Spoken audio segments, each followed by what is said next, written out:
അപ്പോൾ നമ്മുടെ പോഷ് ആക്റ്റാണ് നമ്മൾ ഡിസ്കസ് ചെയ്തുകൊണ്ടിരുന്നത്. അപ്പോൾ ആദ്യത്തെ 2 പാർട്ട് നിങ്ങൾ പഠിച്ചു കാണുമെന്ന് വിശ്വസിക്കുന്നു.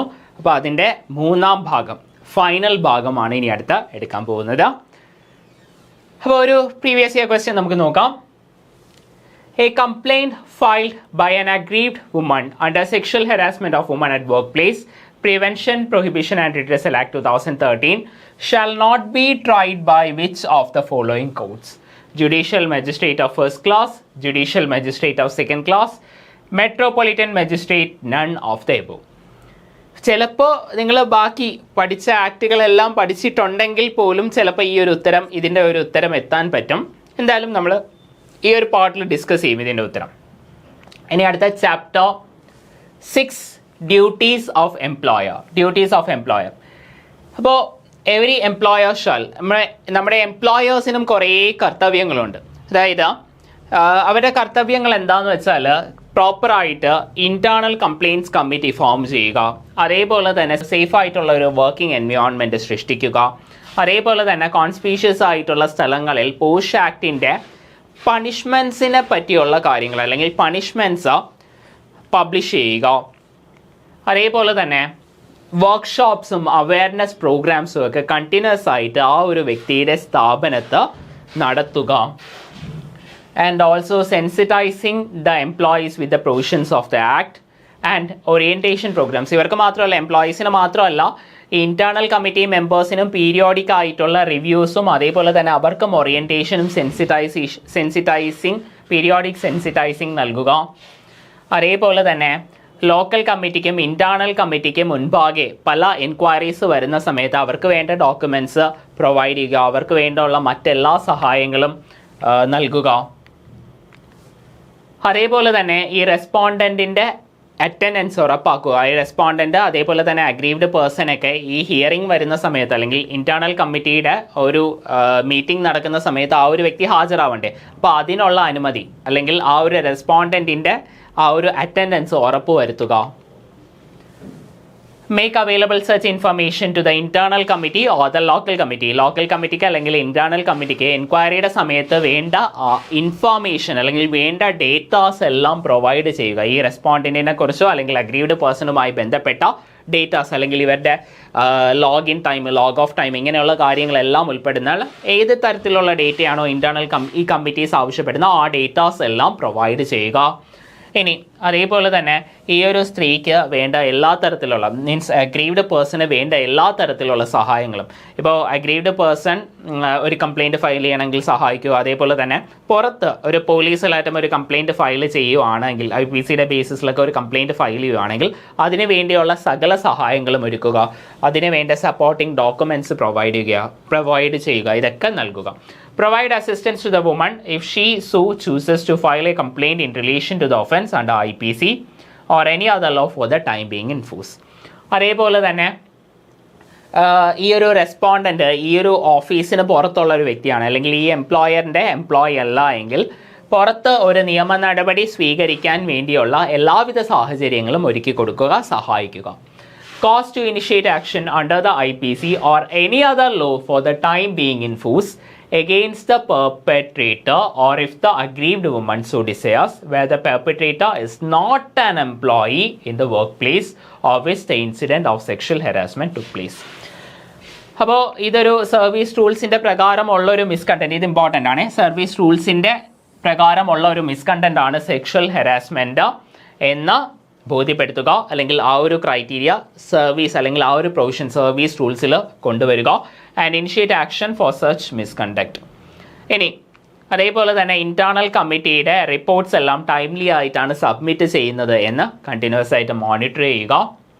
ഈ കാര്യങ്ങളെല്ലാം എംപ്ലോയറിൻ്റെ ഡ്യൂട്ടീസ് ആണ്. And then coming to chapter 7, duties and powers of district officer. നേരത്തെ നമ്മൾ എംപ്ലോയറിൻ്റെ ഡ്യൂട്ടീസ് ആണ് പറഞ്ഞതെങ്കിൽ ഇപ്പോൾ ഡിസ്ട്രിക്ട് ഓഫീസറിൻ്റെ ഡ്യൂട്ടീസും അതേപോലെ തന്നെ പവേഴ്സിനെ പറ്റിയാണ് ഇനി അടുത്ത് പറയാൻ പോകുന്നത്. സെക്ഷൻ 20 ഡിസ്ട്രിക്ട് ഓഫീസറിൻ്റെ ഡ്യൂട്ടീസിനെയും പവേഴ്സിനെയും കുറിച്ച് പറയുന്നു. സെക്ഷൻ 20 ഇപ്പോൾ നമ്മുടെ ഡിസ്ട്രിക്ട് ഓഫീസർ ഷാൽ മോണിറ്റർ നമ്മുടെ ലോക്കൽ കമ്മിറ്റി ടൈംലി ആയിട്ട് അവരുടെ റിപ്പോർട്ട് സബ്മിറ്റ് ചെയ്യുന്നുണ്ട് എന്ന് മോണിറ്റർ ചെയ്യുക. അതേപോലെ തന്നെ നോൺ ഗവൺമെൻറ്റൽ ഓർഗനൈസേഷൻസ് ഇപ്പോൾ ഈ ഒരു ആക്ടിൻ്റെ ബേസിസിൽ ഉള്ള സെക്ഷൽ ഹരാസ്മെൻറ്റും ഇതുമായി ബന്ധപ്പെട്ട കാര്യങ്ങളൊക്കെ അതുമായി ബന്ധപ്പെട്ട ഒരു ക്യാമ്പയിൻ അല്ലെങ്കിൽ ബോധവൽക്കരണത്തിന് വേണ്ടി എൻ ജി ഒകളുടെ എൻഗേജ്മെൻറ്റ് ഉപയോഗിക്കുക അല്ലെങ്കിൽ അവരെ ഉപയോഗിക്കുക. ഇപ്പോൾ ഇതിൻ്റെ ക്യാമ്പയിൻ, ഇപ്പോൾ ഈ ഒരു നിയമത്തിൻ്റെ ക്യാമ്പയിൻ അല്ലെങ്കിൽ ഈ ഒരു നിയമത്തിനെ കുറിച്ച് ബോധവാന്മാരാക്കാൻ വേണ്ടി, എംപ്ലോയീസിനെയൊക്കെ ബോധവാന്മാരാക്കാൻ വേണ്ടി എൻ ജി ഒസിൻ്റെ സഹായം തേടുക, അവരുടെ ഒരു സഹായം ഉറപ്പുവരുത്തുക. ഇനി ചാപ്റ്റർ 8ലേക്ക് വരുന്ന സമയത്ത് മിസ്ലീനിയസ് ആണ്. Section 21 committee to submit annual report. ഇപ്പോൾ ഏത് കമ്മിറ്റിയാണ്? നമ്മുടെ കമ്മിറ്റീസ് 2 എണ്ണമാണ്. നമ്മുടെ ഇന്റേണൽ കമ്മിറ്റി അല്ലെങ്കിൽ ലോക്കൽ കമ്മിറ്റി എല്ലാ വർഷവും ആനുവൽ റിപ്പോർട്ട് സമർപ്പിക്കുക. ആനുവൽ റിപ്പോർട്ട് ആർക്ക് മുൻപാകെ സമർപ്പിക്കുക? എംപ്ലോയർ അല്ലെങ്കിൽ ഡിസ്ട്രിക്ട് ഓഫീസറിന് മുൻപാകെ. ഇന്റേണൽ കമ്മിറ്റി ആണെങ്കിൽ എംപ്ലോയറിന് മുൻപാകെ, ലോക്കൽ കമ്മിറ്റി ആണെങ്കിൽ ഡിസ്ട്രിക്ട് ഓഫീസറിന് മുൻപാകെ സമർപ്പിക്കുക. ആ ഒരു പെർട്ടിക്കുലർ ഫോമിലും ഫോർമാറ്റിലും ഒക്കെ തന്നെ ഉണ്ടായിരിക്കണം. എന്നിട്ട് നമ്മുടെ ജില്ലാ ഓഫീസർ ഇതിൻ്റെ എല്ലാം കൂടെ ഉള്ള ഒരു ബ്രീഫ് സമ്മറി സർക്കാരിന് സമർപ്പിക്കുക. ഇതിൻ്റെ ഒരു ബ്രീഫ് സമ്മറി, അതായത് ഈ ആനുവൽ റിപ്പോർട്ടിൻ്റെ ബ്രീഫ് സമ്മറി സർക്കാരിന് സമർപ്പിക്കുക. സർക്കാർ എന്ന് പറയുമ്പോൾ കേന്ദ്ര സർക്കാരല്ല, സംസ്ഥാന സർക്കാരാണേ. ആ ഒരു കാര്യം കൂടെ ഓർത്തോളുക. ഇനി സെക്ഷൻ 22ലേക്ക് വരുന്ന സമയത്ത് employer to include information in annual report.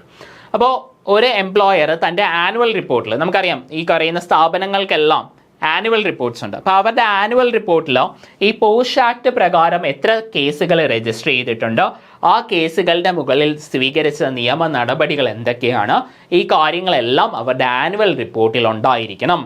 ആൾക്കാരുടെ ഐഡൻറ്റിറ്റി വെളിവാകേണ്ട, നമ്പർ ഓഫ് കേസസ് രജിസ്റ്റേർഡ് അല്ലെങ്കിൽ എത്ര കംപ്ലയിൻറ്റ്സ് വന്നു, അതിന് എത്ര എണ്ണത്തിന് തീർപ്പ് കൽപ്പിച്ചു, ഈ കാര്യങ്ങളെല്ലാം ആനുവൽ റിപ്പോർട്ടിൽ ഉണ്ടായിരിക്കണം. The employer shall include in its report the number of cases filed, if any. അതേപോലെ തന്നെ അതിൻ്റെ ഡിസ്പോസലിൻ്റെ, അതിൻ്റെ കറൻറ്റ് സ്റ്റാറ്റസ്, അതിൻ്റെ ഡിസ്പോസലിനെ കുറിച്ചുള്ള കാര്യങ്ങളോ, ഡിസ്പോസലിൻ്റെ എണ്ണമാണ് ഉദ്ദേശിക്കുന്നത്, എത്ര കേസ് ഫയൽ ചെയ്തു, എത്ര കേസ് ഡിസ്പോസ് ചെയ്തു എന്നുള്ള കാര്യം. In the annual report of his organisation or where no such. അപ്പോൾ അങ്ങനെ ഒരു റിപ്പോർട്ട് തയ്യാറാക്കാത്ത ഒരു സ്ഥാപനമാണ് എങ്കിൽ ഇത്ര കേസുകൾ രജിസ്റ്റർ ചെയ്തിട്ടുണ്ട്, തൻ്റെ സ്ഥാപനത്തിൽ ഇത്ര കേസുകൾ രജിസ്റ്റർ ചെയ്തിട്ടുണ്ട്, അതിന് ഇത്ര കേസുകൾക്ക് തീർപ്പാക്കിയിട്ടുണ്ട് എന്ന് ജില്ലാ ഓഫീസറിനെ അറിയിക്കുക.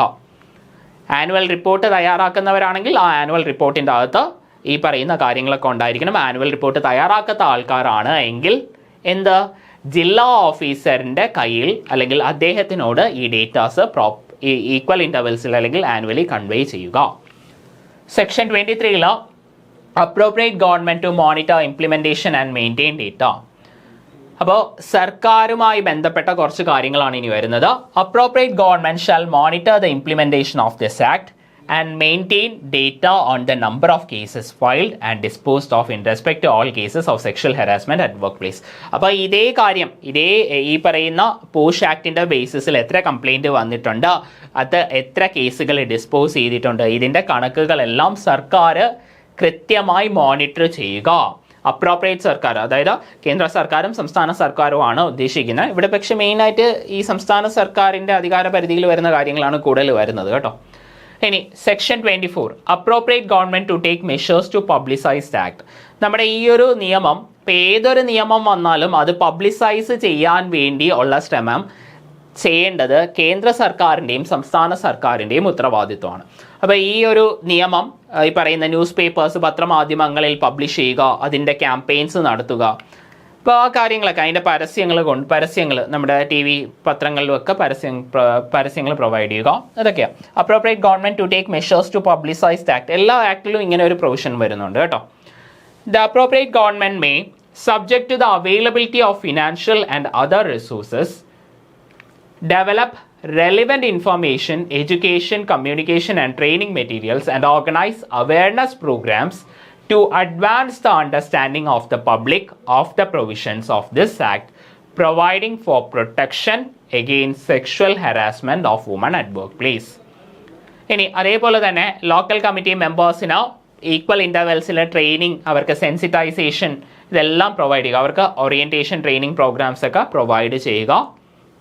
ഇനി അതേപോലെ തന്നെ സെക്ഷൻ 25 ഇപ്പോൾ അപ്രോപ്രിയേറ്റ് ഗവൺമെൻറ്റിൻ്റെ കാര്യം ആയതുകൊണ്ടാണ് ലോക്കൽ കമ്മിറ്റി മാത്രം പറഞ്ഞത്. എംപ്ലോയറിൻ്റെ കേസ് വരുമ്പോൾ നമ്മൾ നേരത്തെ പറഞ്ഞു, എംപ്ലോയറിൻ്റെ കേസ് വരുമ്പോൾ ഇൻറ്റേർണൽ കമ്മിറ്റിയുടെ മെമ്പേഴ്സിന് ട്രെയിനിങ്ങും സെൻസിറ്റൈസേഷനൊക്കെ കൊടുക്കുന്നത് എംപ്ലോയറാണ്. ലോക്കൽ കമ്മിറ്റിയുടെ കേസ് വരുമ്പോഴത്തേക്ക് അപ്രോപ്രിയേറ്റ് ഗവൺമെൻറ് ആണ്. കൺഫ്യൂഷൻ ഇല്ല എന്ന് വിശ്വസിക്കുന്നു. Section 25, power to call for information and inspection of records. Power to call for information and inspection of records. അപ്പോൾ സർക്കാരിന് ഏതൊരു സാഹചര്യത്തിൽ വേണമെങ്കിലും ഇതുമായി ബന്ധപ്പെട്ട ഒരു റെക്കോർഡ്, അതായത് ഈ പറയുന്ന പോഷ് ആക്ടുമായി ബന്ധപ്പെട്ട ഡീറ്റെയിൽസ് ഉള്ള ഒരു റെക്കോർഡ് ആവശ്യപ്പെടാം, ആക്സസ് ചെയ്യാം. അല്ലെങ്കിൽ സർക്കാർ നിയോഗിച്ച ഒരു ഉദ്യോഗസ്ഥന് എപ്പോൾ വേണമെങ്കിലും അത് ആക്സസ് ചെയ്യാം. The appropriate government, on being satisfied that it is necessary in the public interest or in the interest of women employees at a workplace to do so by order in writing, call upon any employer or district officer. Call upon ഏതൊരു എംപ്ലോയറിനെയോ അല്ലെങ്കിൽ district ഓഫീസറിനെയോ വിളിച്ചു വരുത്തി ഇതുമായി ബന്ധപ്പെട്ട information എല്ലാം collect ചെയ്യുക. Furnish in writing such information relating to sexual harassment as it may require. ഇനി authorise any officer. അപ്പോൾ ഇതാണ് നമ്മൾ നേരത്തെ പറഞ്ഞ സംസ്ഥാന സർക്കാരിന് ഏതൊരു ഉദ്യോഗസ്ഥനെയും ഈ ഒരു കാര്യത്തിന് ചുമതലപ്പെടുത്താവുന്നതാണ്. Authorise any officer to make inspection of the records and work place in relation to sexual harassment who shall submit a report of such inspection to it. അതായത് ടു ഇറ്റ് എന്ന് പറഞ്ഞാൽ ഈ ഒരു ഇൻസ്പെക്ഷൻ്റെ റിപ്പോർട്ട് സർക്കാരിന്, അപ്രോപ്രിയേറ്റ് ഗവൺമെൻറ്റിന് കൈമാറും ആ ഒരു വ്യക്തി. ടു ഇറ്റ് എന്ന് പറഞ്ഞാൽ ഗവൺമെൻറ് ആണ്, appropriate government, within such period as may be specified in the order. ഇനി അതേപോലെ തന്നെ എവറി എംപ്ലോയർ അല്ലെങ്കിൽ ജില്ലാ officer shall produce on demand before the officer making the inspection all information. അപ്പോൾ ഇതുമായി ബന്ധപ്പെട്ടുള്ള എല്ലാ ഇൻഫർമേഷനും എല്ലാ ഡോക്യുമെൻസും ഈ ഓഫീസറിന് മുൻപാകെ നമ്മുടെ എംപ്ലോയറും അതേപോലെ തന്നെ ജില്ലാ ഓഫീസറും നൽകേണ്ടതുണ്ട്. ഇനി സെക്ഷൻ 26 വരുന്ന സമയത്ത് penalty for non compliance with the provisions of this act. ഈ ആക്ടിലുള്ള കാര്യങ്ങൾ നടത്തുന്നില്ല അല്ലെങ്കിൽ അതിനെതിരെ നിൽക്കുകയാണ് എങ്കിൽ ഉള്ള കാര്യങ്ങളെക്കുറിച്ചാണ് ഇനി അടുത്ത പറയുന്നത്. നോൺ കംപ്ലയൻസ് ആണ്. വേർ ദ എംപ്ലോയർ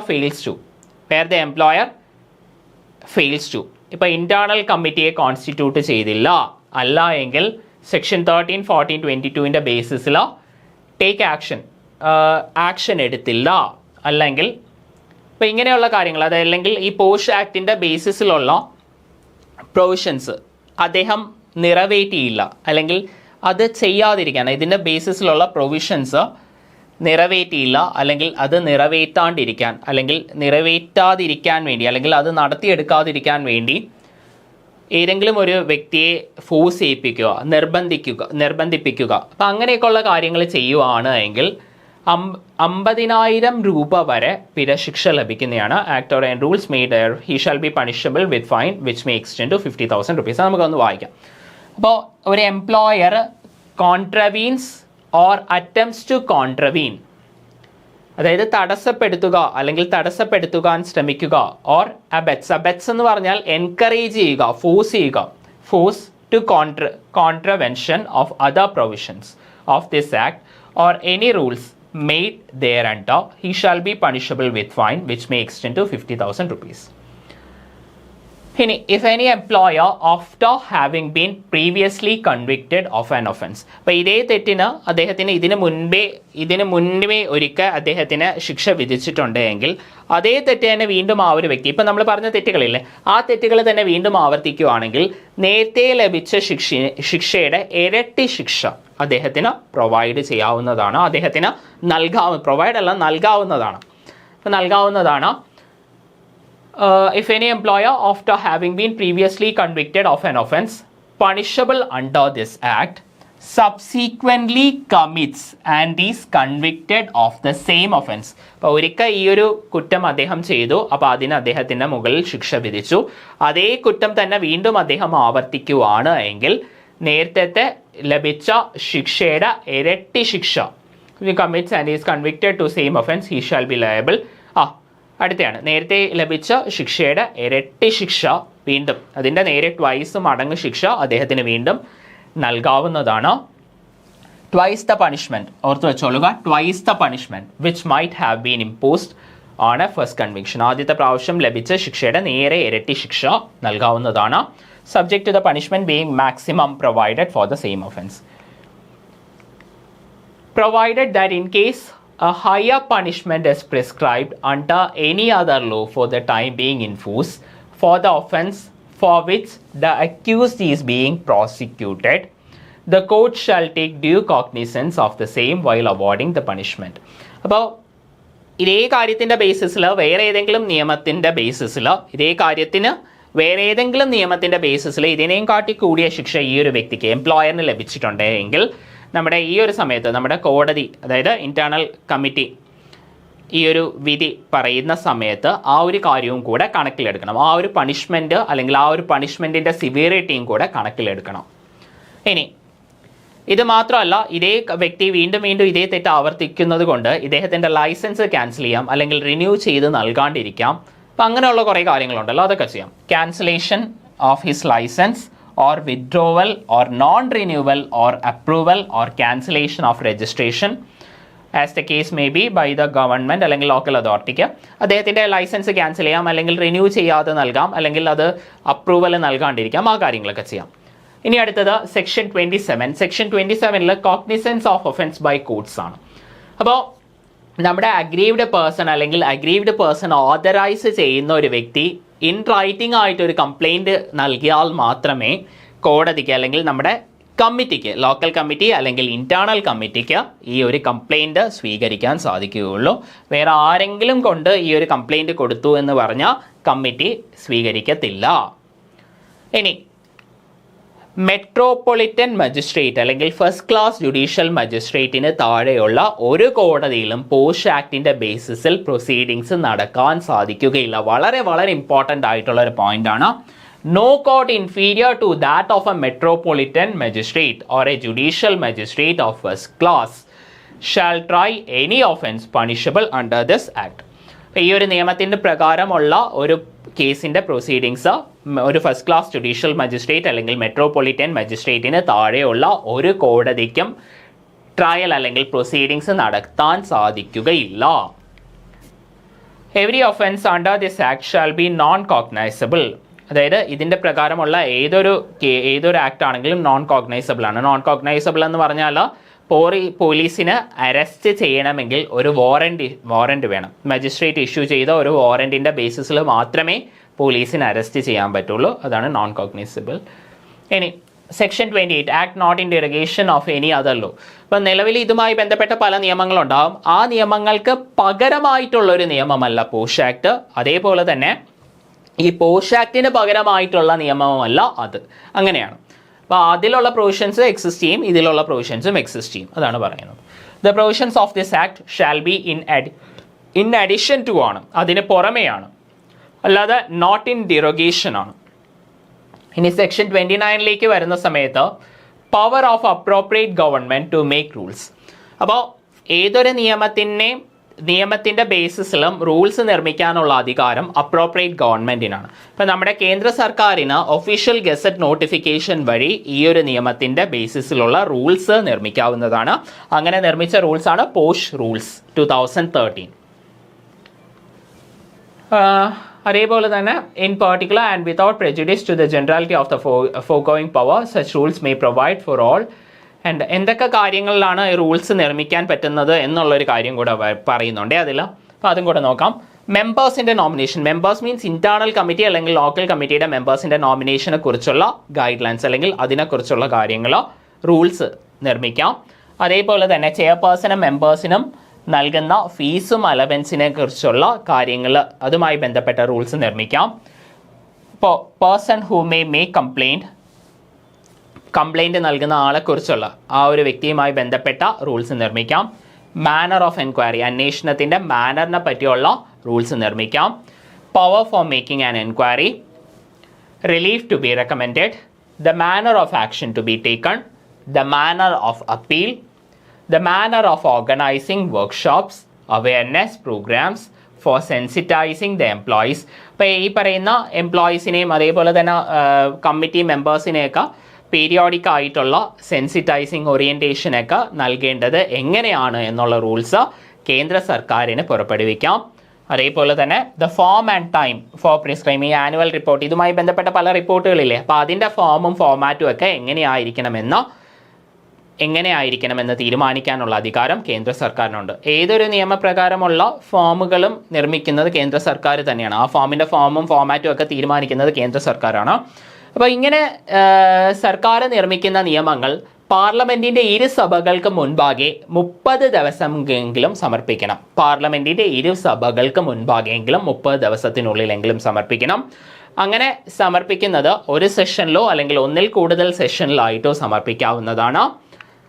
ഓക്കെ, ഇനി പാർലമെൻറ്റിൻ്റെ ഇരുസഭകളും ഈ റൂൾസ് അംഗീകരിച്ചാൽ മാത്രമേ ഈ റൂൾസ് വാലിഡ് ആവുള്ളൂ. അല്ല, ഈ റൂൾസ് ഈ നിയമത്തിൻ്റെ വയലേഷൻ ആണ് അല്ലെങ്കിൽ ബേസിക് സ്ട്രക്ചറിൻ്റെ വയലേഷൻ ആണ് എന്ന് പാർലമെൻറ്റിന് അഭിപ്രായമുള്ള പക്ഷം ആ നിയമങ്ങൾ റദ്ദ് ചെയ്യപ്പെടുന്നതാണ്. അല്ലെങ്കിൽ പാർലമെൻറ്റ് പറയുന്ന രീതിയിലുള്ള മാറ്റം കൊണ്ടുവരും റൂൾസിൽ. ഇനി സംസ്ഥാന സർക്കാരുമായി ബന്ധപ്പെട്ട എന്തെങ്കിലും ഒരു കാര്യമാണ് വരുന്നത് എങ്കിൽ അതുമായി ബന്ധപ്പെട്ട ഒരു റൂള് സംസ്ഥാന സർക്കാർ സംസ്ഥാന നിയമസഭയ്ക്ക് മുൻപാകെ സമർപ്പിക്കണം. ഇപ്പോൾ നിയമസഭ മാത്രമേ ഉണ്ടെങ്കിൽ നിയമസഭയ്ക്ക് മുൻപാകെ, അല്ലെങ്കിൽ 2 ഹൗസസ് ഉണ്ടെങ്കിൽ 2 ഹൗസസിന് മുൻപാകെ. ഇനി section 30 power to remove difficulties. അപ്പോൾ ഈ ഒരു നിയമം പ്രാബല്യത്തിൽ കൊണ്ടുവരുന്ന അല്ലെങ്കിൽ ഈ ഒരു നിയമത്തിൻ്റെ എഫക്റ്റീവ് ആയിട്ടുള്ള ഒരു ലെജിസ്ലേഷന് തടസ്സം വരുന്ന ഏതൊരു കാര്യവും മാറ്റാനുള്ള അധികാരവും കേന്ദ്ര സർക്കാരിനുണ്ട്. If any difficulty arises in giving effect to the provisions of this act, the central government may, by order published in the official gazette, make such provisions not inconsistent with the provisions of this act as may appear to it to be necessary for removing the difficulty. അപ്പോൾ നമ്മുടെ ഒരു official gazette notification വഴി ഈ difficulties എല്ലാം remove ചെയ്യാനുള്ള അധികാരം കേന്ദ്ര സർക്കാരിനുണ്ട്. ഇത്രയേ ഉള്ളൂ. Provided that no such order shall be made under this section after the 2 വർഷത്തിന് ശേഷം മാറ്റങ്ങൾ കൊണ്ടുവരരുത്. ഇനി every order made under this section shall be lead as soon as. അപ്പോൾ ഈ മാറ്റങ്ങളെല്ലാം എത്രയും പെട്ടെന്ന് തന്നെ പാർലമെൻറ്റിൻ്റെ ഇരുസഭകൾക്ക് മുൻപാകെ ഹാജരാക്കണം. ഈ കാര്യങ്ങളൊക്കെയാണ് സെക്ഷൻ 30 വരുന്നത്. അപ്പോൾ ഇനി നമുക്ക് മൊത്തത്തിലൊന്ന് ഓട്ടിച്ച് പറഞ്ഞു പോകാം കേട്ടോ. ഒരു quick revision. Chapter 1 preliminary. Short title extend and commencement. നിയമത്തിൻ്റെ പേര്, ഇന്ത്യ മുഴുവനാണ് ജൂറിസ്ഡിക്ഷൻ. കേന്ദ്ര സർക്കാരിന് ഒഫീഷ്യൽ ഗസറ്റ് നോട്ടിഫിക്കേഷൻ വഴി ഏത് ദിവസമാണോ ഇത് നിലവിൽ കൊണ്ടുവരേണ്ട ആ ദിവസം മുതൽ ഈ ഒരു നിയമം പ്രാബല്യത്തിൽ കൊണ്ടുവരാവുന്നതാണ്. ഡെഫിനേഷൻസ് നമ്മൾ പല ഡെഫിനേഷൻസ് പറഞ്ഞായിരുന്നു. നമ്മുടെ വർക്ക് പ്ലേസ്, അതേപോലെ തന്നെ ഈ പറയുന്ന എംപ്ലോയർ ആരാണ്, എംപ്ലോയി ആരാണ്. എംപ്ലോയർ എന്നൊക്കെ പറയുന്ന സമയത്ത് ഏത് തരത്തിലുള്ള ഇപ്പോൾ എംപ്ലോയി ആണെങ്കിൽ ഏത് തരത്തിലുള്ള എംപ്ലോയി, അഡ്ഹോക്ക് ആയിട്ടുള്ള എംപ്ലോയി, അപ്രൻറ്റൈസ്, ഇതെല്ലാം എംപ്ലോയി ആണ് എന്നുള്ള കാര്യങ്ങളൊക്കെ നമ്മൾ പറഞ്ഞായിരുന്നു. ഏത് തരത്തിലുള്ള എസ്റ്റാബ്ലിഷ്മെൻറ്റിൽ അകത്ത് വർക്ക് ചെയ്യുന്ന വ്യക്തിയാണെങ്കിലും എംപ്ലോയി ആണ്. അതേപോലെ തന്നെ ഡൊമസ്റ്റിക് വർക്കർ, ഇപ്പോൾ cash or any kind, remuneration, part time, full time, ആ കാര്യങ്ങളൊക്കെ നമ്മൾ പറഞ്ഞായിരുന്നു. അപ്പോൾ അതെല്ലാം അങ്ങനെയുള്ള ജസ്റ്റ് ഒന്ന് ബ്രീഫായിട്ടുള്ളൊരു സമ്മറി പറഞ്ഞു, ഒന്ന് ഓട്ടിച്ച് പോവുകയാണ് ഞാൻ. ഡെഫിനേഷൻസ്, പിന്നെ പ്രിവെൻഷൻ ഓഫ് സെക്ഷൽ ഹെറാസ്മെൻ്റ് ആണ് 3 വരുന്നത്. ചാപ്റ്റർ 2 വരുന്ന സമയത്ത് constitution of internal compliance committee, വളരെ ഇമ്പോർട്ടൻ്റ് ആയിട്ടുള്ള ഒരു ഭാഗമാണ് ഇന്റേണൽ കംപ്ലയിൻസ് കമ്മിറ്റി. അപ്പോൾ ഇതിൻ്റെ കോൺസ്റ്റിറ്റ്യൂഷനെ കുറിച്ചാണ് ചാപ്റ്റർ 2 പറയുന്നത്. സെക്ഷൻ 4 വരുന്ന സമയത്ത് ഇന്റേണൽ കംപ്ലയിൻസ് കമ്മിറ്റിയുടെ കോൺസ്റ്റിറ്റ്യൂഷനെ കുറിച്ചാണ്. ശരിക്കും പറഞ്ഞാൽ കോൺസ്റ്റിറ്റ്യൂഷൻ എന്ന് പറഞ്ഞാൽ അതിൻ്റെ കോമ്പോസിഷനാണ്.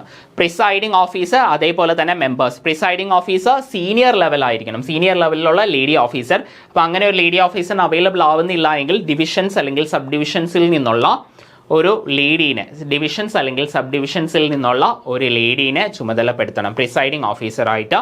ഇനി അതും അവൈലബിൾ അല്ല എങ്കിൽ ഈ ഒരു എംപ്ലോയറിൻ്റെ വേറെ ഏതെങ്കിലും ഓഫീസുകളിൽ നിന്നുള്ള ഒരു ലേഡിയെ നോമിനേറ്റ് ചെയ്യണം. അതേപോലെ മെമ്പേഴ്സിൻ്റെ കാര്യം നമ്മൾ പറഞ്ഞായിരുന്നു. പിന്നെ അതേപോലെ തന്നെ എൻ ജി ഒയിലുള്ള ആൾക്കാരായിരിക്കണം, എൻ ജി ഒയിലുള്ള ആളും ഉണ്ടാവണം. അതേപോലെ തന്നെ 1/2 ഓഫ് മെമ്പേഴ്സ് എങ്കിലും സ്ത്രീകളായിരിക്കണം. ഇനി ചാപ്റ്റർ 3 വരുന്ന സമയത്ത് ലോക്കൽ കംപ്ലയിൻസ് കമ്മിറ്റിയുടെ കോൺസ്റ്റിറ്റ്യൂഷൻ. ഇപ്പോൾ സിമിലർ രീതി തന്നെയാണ് ഈ ലോക്കൽ കംപ്ലയിൻസ് കമ്മിറ്റിയുടെ കോൺസ്റ്റിറ്റ്യൂഷനിലും വരുന്നത്. അവിടെ പ്രിസൈഡിംഗ് ഓഫീസർ ആണെങ്കിൽ ഇവിടെ ചെയർപേഴ്സൺ എന്ന് വരും. പിന്നെ എവിടെയാണ് ഈ 2 കമ്മിറ്റീസിലെയും വ്യത്യാസം എന്ന് പറഞ്ഞാൽ 10 പേരിൽ താഴെയുള്ള സ്ഥാപനങ്ങളിലാണ് ലോക്കൽ കംപ്ലയിൻസ് കമ്മിറ്റിയുടെ കമ്മിറ്റി വരുന്നത്. അപ്പോൾ അവരുടെ കംപ്ലയിൻസ് ലോക്കൽ കംപ്ലയിൻസ് കമ്മിറ്റിക്ക് മുൻപാകെയാണ് സമർപ്പിക്കുന്നത്. അതേപോലെ തന്നെ എംപ്ലോയറിനെതിരെയാണ് സെക്ഷൽ ഹരാസ്മെൻറ്റ് കേസെങ്കിൽ ആ ഒരു കംപ്ലയിൻറ്റും ലോക്കൽ കംപ്ലയിൻസ് കമ്മിറ്റിക്ക് മുൻപാകെയാണ് സമർപ്പിക്കുന്നത്. അപ്പോൾ എംപ്ലോയറാണ് ഇൻറ്റേർണൽ കംപ്ലയിൻസ് കമ്മിറ്റി രൂപീകരിക്കുന്നത്, പക്ഷേ ഡിസ്ട്രിക്ട് ഓഫീസറാണ് ലോക്കൽ കംപ്ലയിൻസ് കമ്മിറ്റി രൂപീകരിക്കുന്നത്. ഇനി നോട്ടിഫിക്കേഷൻ ഓഫ് ഡിസ്ട്രിക്ട് ഓഫീസർ, ഒരു ഡിസ്ട്രിക്ട് മജിസ്ട്രേറ്റ് അല്ലെങ്കിൽ അഡീഷണൽ ഡിസ്ട്രിക്ട് മജിസ്ട്രേറ്റ് ADM അല്ലെങ്കിൽ DM അല്ലെങ്കിൽ ഒരു കളക്ടർ അല്ലെങ്കിൽ ഡെപ്യൂട്ടി കളക്ടർ അല്ലെങ്കിൽ ഈ റാങ്കിന് ഇക്വലൻ്റ് ആയിട്ടുള്ള ഒരു വ്യക്തിനെ ഡിസ്ട്രിക്ട് ഓഫീസറായിട്ട് നാമനിർദ്ദേശം ചെയ്യാൻ പറ്റും. ഇനി അതേപോലെ തന്നെ ലോക്കൽ കമ്മിറ്റിയുടെ ജൂറിസ്ഡിക്ഷൻ, ആ ഒരു ജില്ലയിനകത്ത് അവരെ അപ്പോയിൻറ്റ് ചെയ്ത അതാണ് അവരുടെ ഒരു ജൂറിസ്ഡിക്ഷൻ എന്ന് പറയുന്നത്.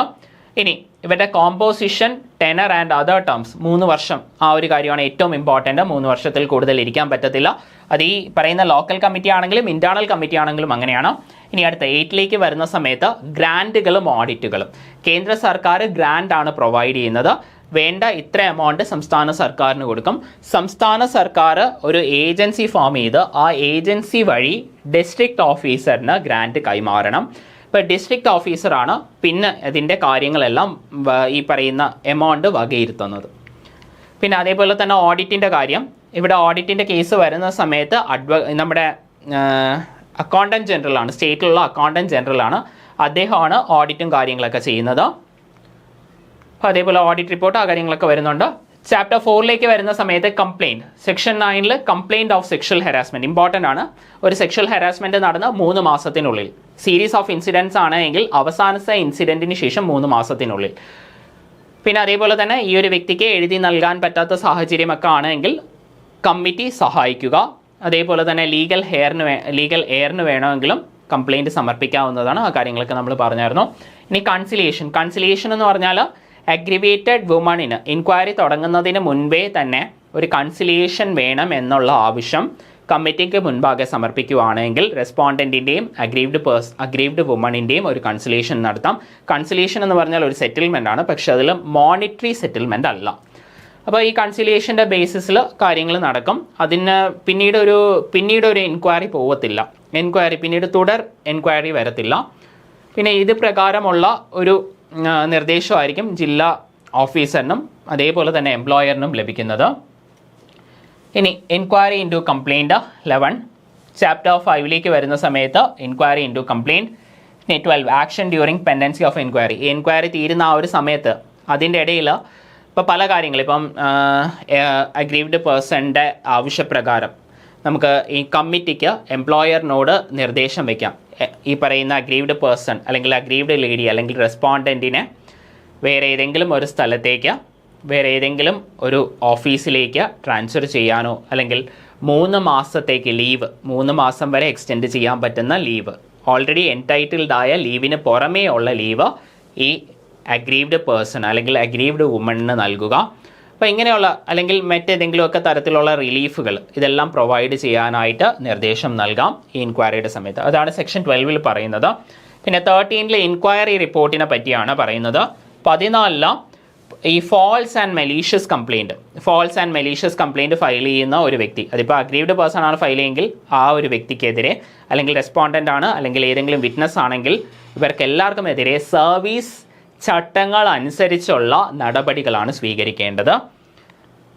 ഇനി 15 ഡിറ്റർമിനേഷൻ ഓഫ് കോമ്പൻസേഷൻ ഡിറ്റർമിൻ ചെയ്യുന്ന സമയത്ത് ഈ ഒരു അഗ്രീവ്ഡ് വുമണിന് നേരിടേണ്ടി വന്ന ട്രോമ, അവർക്ക് ഈ പറയുന്ന കരിയർ ഓപ്പർച്യൂണിറ്റിയിൽ അവർക്കുണ്ടായ തടസ്സം, റെസ്പോണ്ടൻറ്റിൻ്റെ സാമ്പത്തിക സ്ഥിതി, അതേപോലെ തന്നെ മെഡിക്കൽ എക്സ്പെൻസ്, ഈ കാര്യങ്ങളെല്ലാം കണക്കിലെടുത്താണ് കോമ്പൻസേഷൻ ഡിറ്റർമിൻ ചെയ്യാനുള്ളത്.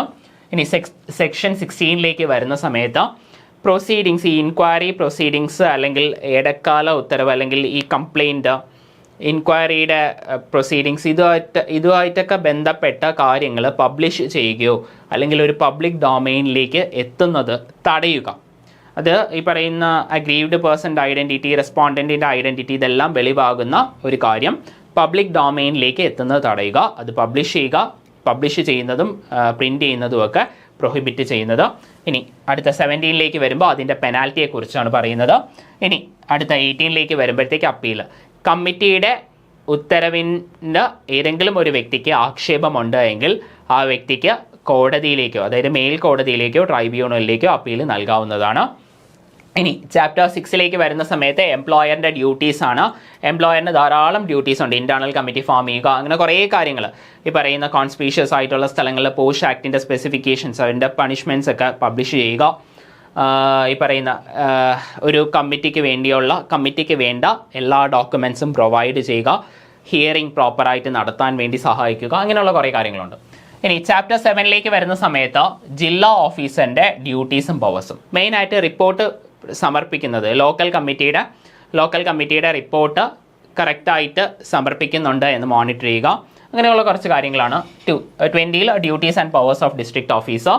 ഇനി ചാപ്റ്റർ 8 വരുന്ന സമയത്ത് മിസ്ലീനിയസ് ആണ്.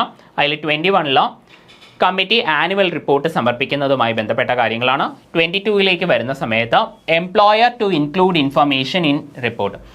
എംപ്ലോയർ അദ്ദേഹത്തിൻ്റെ ആനുവൽ റിപ്പോർട്ടിൽ പോഷ് ആക്ടിൻ്റെ ബേസിസിലുള്ള എത്ര കേസസ് വന്നു, അതിന് എത്ര എണ്ണം തീർപ്പ് കൽപ്പിച്ചു, ഈ കാര്യങ്ങളെല്ലാം അദ്ദേഹത്തിൻ്റെ ആനുവൽ റിപ്പോർട്ടിൽ ഉണ്ടായിരിക്കണം. ഇപ്പോൾ ആനുവൽ റിപ്പോർട്ട് ഇല്ലാത്തൊരു സ്ഥാപനമാണെങ്കിൽ ഈ കാര്യങ്ങൾ ജില്ലാ ഓഫീസറിനെ അറിയിച്ചിരിക്കണം. ഇനി 23 വരുന്ന സമയത്ത് appropriate government to monitor implementation and maintain data. അപ്പോൾ ഈ കാര്യങ്ങളെല്ലാം അപ്രോപ്രിയേറ്റ് ഗവൺമെൻറ് കണ്ടിന്യൂസ് ആയിട്ട് മോണിറ്റർ ചെയ്യണം. അപ്പോൾ അതേപോലെ തന്നെ മോണിറ്റർ ചെയ്യണം, അല്ലെങ്കിൽ മോണിറ്റർ ചെയ്യാൻ വേണ്ടി ഒരു ഉദ്യോഗസ്ഥനെ ഓതറൈസ് ചെയ്യണം. ഇനി 24 വരുന്ന സമയത്ത് ഈ ഒരു അപ്രോപ്രിയേറ്റ് ഗവൺമെൻറ് ഈ ഒരു നിയമം പബ്ലിസൈസ് ചെയ്യാൻ വേണ്ടിയുള്ള കാര്യങ്ങൾ ചെയ്യണം. ഇനി 25 ഏതൊരു റെക്കോർഡും ഏതൊരു ഡോക്യുമെൻറ്റും അതായത് കളക്ട് ചെയ്യാൻ അല്ലെങ്കിൽ അക്സസ് ചെയ്യാൻ അല്ലെങ്കിൽ ഇൻസ്പെക്ട് ചെയ്യാനുള്ള അധികാരത്തെക്കുറിച്ചാണ് പറയുന്നത്.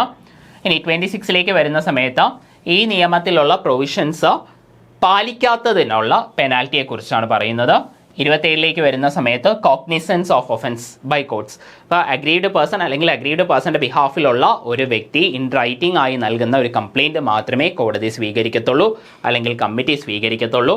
അതേപോലെ തന്നെ മെട്രോപൊളിറ്റൻ മജിസ്ട്രേറ്റ് അല്ലെങ്കിൽ ഫസ്റ്റ് ക്ലാസ് ജുഡീഷ്യൽ മജിസ്ട്രേറ്റ്, അതിന് താഴെയുള്ള ഒരു കോടതിക്ക് പോഷിൻ്റെ പ്രൊസീഡിങ്സ് നടത്താൻ സാധിക്കുകയില്ല. ഇനി 28 വരുന്ന സമയത്ത് ആക്ട് മറ്റൊരു ആക്ടിനും പകരമാവുന്നില്ല. പോഷ് ആക്ട് മറ്റൊരു ആക്ടിനും പകരമാകുന്നില്ല. അതേപോലെ തന്നെ മറ്റേ ആക്ടിന് പകരമായിട്ട് ഒന്ന് അല്ല പോഷ് ആക്ട്. രണ്ടിലുള്ള പ്രൊവിഷൻസും കോ എക്സിസ്റ്റ് ചെയ്യും. ഇൻ അഡീഷൻ ടു ആണ്. ഇനി 29 വരുന്ന സമയത്ത് ഗവൺമെൻറ്റിന്, മെയിൻലി സെൻട്രൽ ഗവൺമെൻറ്റിന് ഇതുമായി ബന്ധപ്പെട്ട റൂൾസ് നിർമ്മിക്കാനുള്ള അധികാരത്തെക്കുറിച്ചാണ്. 30 വരുന്ന സമയത്ത് പവർ ടു റിമൂവ് ഡിഫിക്കൽട്ടീസ്. ഇപ്പോൾ ഏതെങ്കിലും പ്രൊവിഷൻസ് പാലിക്കാൻ ബുദ്ധിമുട്ടുകളുണ്ട് എങ്കിൽ ആ ബുദ്ധിമുട്ടുകൾ മാറ്റാനുള്ള റൂൾസ് നിർമ്മിക്കാനുള്ള സർക്കാരിൻ്റെ അധികാരത്തെക്കുറിച്ച് പറയുന്നതാണ് 30.